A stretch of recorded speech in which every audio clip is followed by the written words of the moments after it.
నెల్లూరు నగరంలోని టపాసుల గోడౌన్ పై police, fire, revenue అధికారులు సంయుక్తంగా తనిఖీలు నిర్వహించారు.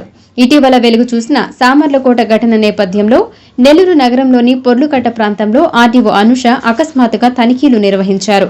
ఈ తనిఖీలలో అగ్నిమాపక సిబ్బందితో పాటు పోలీస్, రెవెన్యూ సిబ్బంది పాల్గొన్నారు.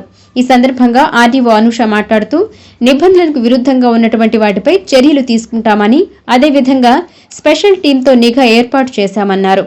కాకినాడ జిల్లాలో పేలుడు ఘటన నేపథ్యంలో ఈ తనిఖీలు నిర్వహిస్తున్నామని, 2018లో పొర్లుకట్ట ప్రాంతంలో జరిగిన ఘటన దృష్టిలో ఉంచుకుని కఠినమైన నిబంధనలు అమలు చేస్తున్నామన్నారు.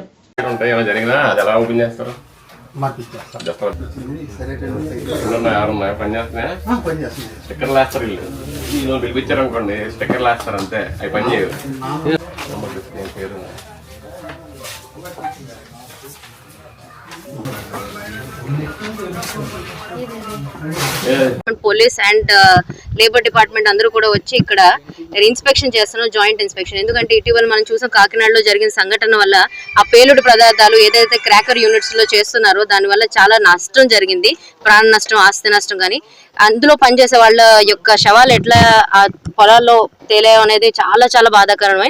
అలాంటి సంఘటన ఇంకే నెల్లూరు జిల్లాలో జరగకూడదు. అందులోనూ 2018లో ఇక్కడే ఈ పొల్లుకట్ట ఏరియాలో జరిగిన సంఘటన దృష్ట్యా మనం ఈ రోజు జాయింట్ ఇన్స్పెక్షన్ అన్ని వివిధ శాఖల అధికారుల ద్వారా చేస్తున్నాము. అందులో భాగంగానే 31 మార్చికి చాలా వరకు ఈ 10 షాపుల యొక్క లైసెన్స్ అనేవి ఎక్స్పైర్ కూడా అవుతున్నాయి. దాంట్లో భాగంగానే 2 జాయింట్ ఇన్స్పెక్షన్ ఒకేసారి సమీక్షించి అండ్ ఏవైతే లోపాలు ఉన్నాయో అవన్నీ కూడా కనిపెట్టి వాటి యొక్క లైసెన్స్ అనేది రెన్యువల్ చేయాలా వద్దా అనేది కూడా ఇవాళ డెసిషన్ అనేది తీసుకోవడం జరుగుతుంది.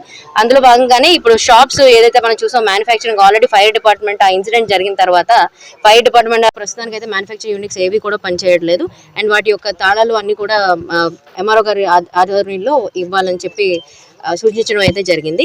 అలానే ఎవరైతే cracker units 5 sale point units ఉన్నాయో వాళ్ళ యొక్క స్టాక్ పాయింట్స్ కూడా మేము అన్ని ఐడెంటిఫై చేసి కొన్ని లోపాలు అయితే చూసాము, వాళ్ళకి చెప్పాము. అండ్ నెక్స్ట్ ఏం చేస్తానంటే మన రెవెన్యూ డిపార్ట్మెంట్ నుంచి అలానే పోలీస్ డిపార్ట్మెంట్ నుంచి ఫైర్ డిపార్ట్మెంట్ నుంచి ఒక సీక్రెట్ కమిటీ లాగా వేస్తాను అనమాట. వాళ్ళు ఏంటంటే ఎప్పటికప్పుడు, ఎందుకంటే టెంపరేచర్ ఉష్ణోగ్రతలు కూడా మీరు చూస్తూ ఉంటారు ఇంక్రీజ్ అవుతున్నాయి, సో వాళ్ళు ఎప్పటికప్పుడు ఎవరికి తెలియకుండా ఇప్పుడు ఎంఆర్ఓ గారినో డిఎఫ్ఓ గారినో నేను కానీ వచ్చానంటే అందరికీ ముఖపరిచయం కాబట్టి వాళ్ళు తెలుసుకుంటారు, వెంటనే ఏదైనా చేయడానికి ఛాన్సెస్ ఉంటాయి. బట్ అలాంటి టీంని నేను సెటప్ చేస్తే వాళ్ళు ఎప్పటికప్పుడు వాటర్ అనేది స్టాక్ చేస్తున్నారు లేదా, శాండ్ అనేది స్టాక్ చేసి పెట్టుకున్నారు లేదా, ఇది ఒకటి మనకి మంచిగా ఉంటుంది. వాళ్ళ యొక్క ఇన్ఫర్మేషన్ వెంటనే మేము అధికారులు అనేది మా వంతు ఏదైనా సరే లైసెన్స్ క్యాన్సిల్ చేయడమా లేకపోతే వాళ్ళకి హెచ్చరించడమా ఏదైనా చేయగలుగుతాం. సో ఇది మేజర్గా మా జాయింట్ ఇన్స్పెక్షన్ యొక్క మెయిన్ ఉద్దేశం, ప్రజల యొక్క రక్షణ.